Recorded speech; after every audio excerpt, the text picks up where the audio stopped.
Our work has, over the years, been focused on promoting and enhancing the self-determination of children, youth with disabilities, particularly children, youth, and adults with intellectual and developmental disabilities.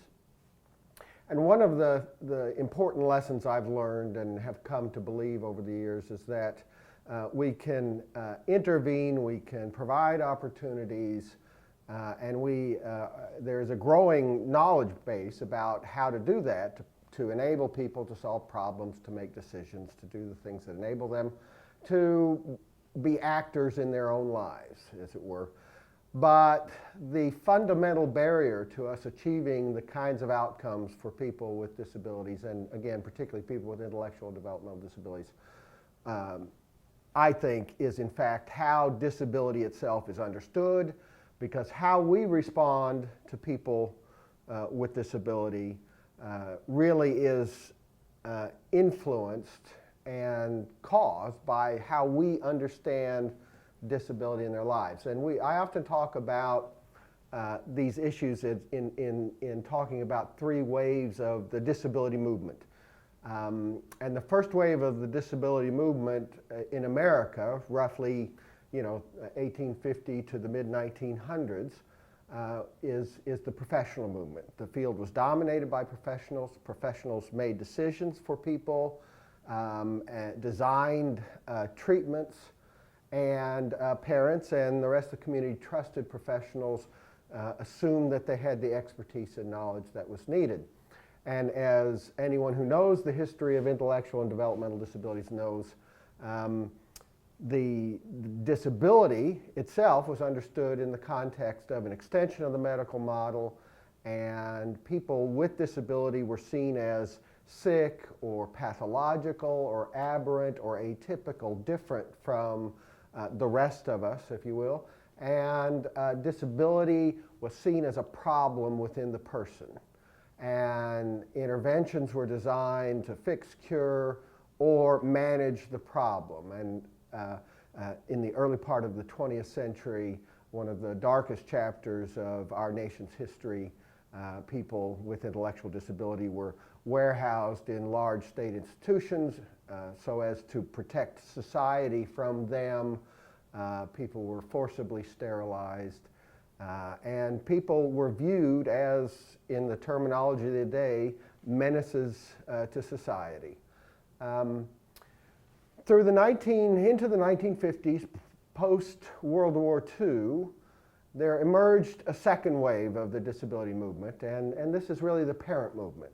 Parents became dissatisfied with the options being provided to them by professionals, saw the conditions, by then the horrific conditions in many of America's institutions, and wanted their sons or daughters to be home with them, to go to school with their siblings, and to be part of their lives. And the parent movement was incredibly important and influential, and basically established the preference for community as a place where people are supported to live, learn, work, and play, and incredible changes in terms of where people live, and to some degree where people went to school, but importantly established the right to public education. But if you look in that era, and then, I would mark that up through the 1980s, what you see is that how disability was understood during that era didn't really change. The negative stereotypes that were prevalent in the first wave were replaced by more humane stereotypes and images, but disability was still understood as a problem within the person, and people with disabilities, and particularly people with intellectual and developmental disabilities, were then categorized as eternal children, or victims of their disability, and thus worthy of charity and of pity. And these stereotypes were not as negative and as potentially harmful as those stereotypes from earlier generations, but still limited the opportunities of people to live full, rich lives, particularly as adults in our societies.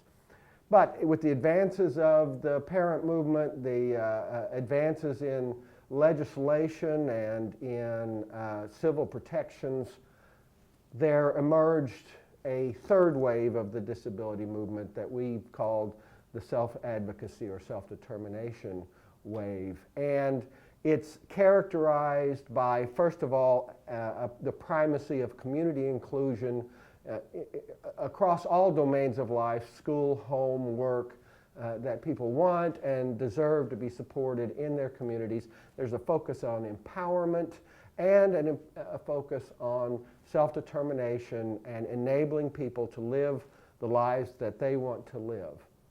Now, as the successes of these subsequent movements begin to show, and people with disabilities are actually in one's community, people with disabilities are going to college, they're holding jobs.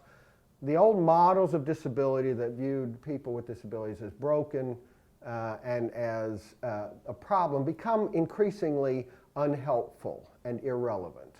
And by and large, we have gone as far as we can to achieve the goals of full community inclusion as long as we continue to look at disability in that way.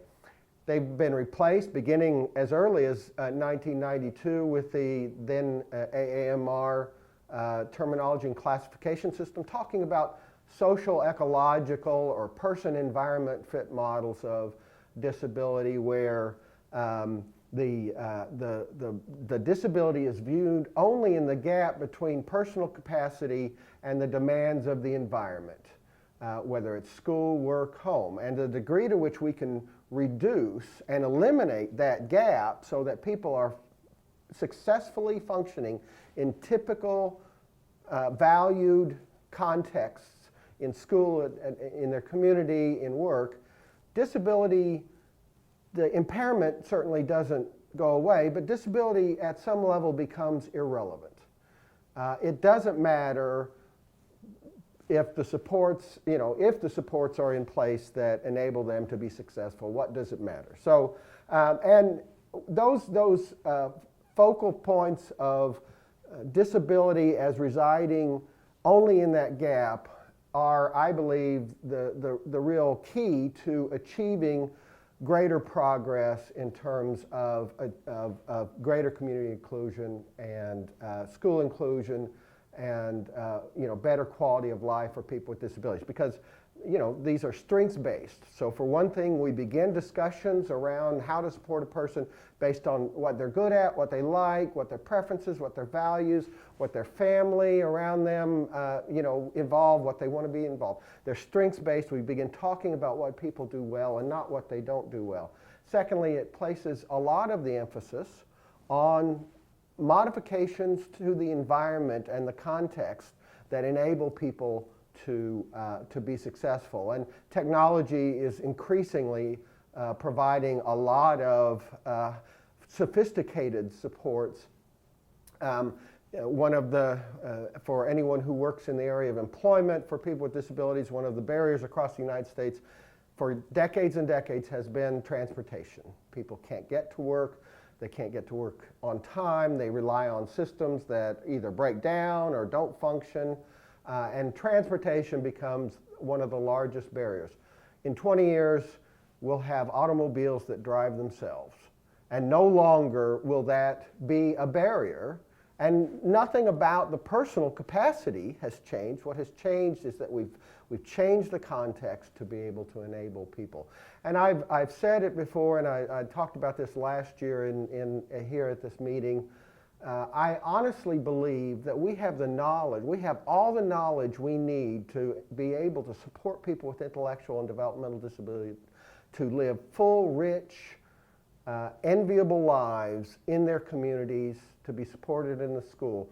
It has come to a point now where it's just a matter of will and priority, and that we have to be vigilant in changing how disability is understood and working to support people through strengths-based models.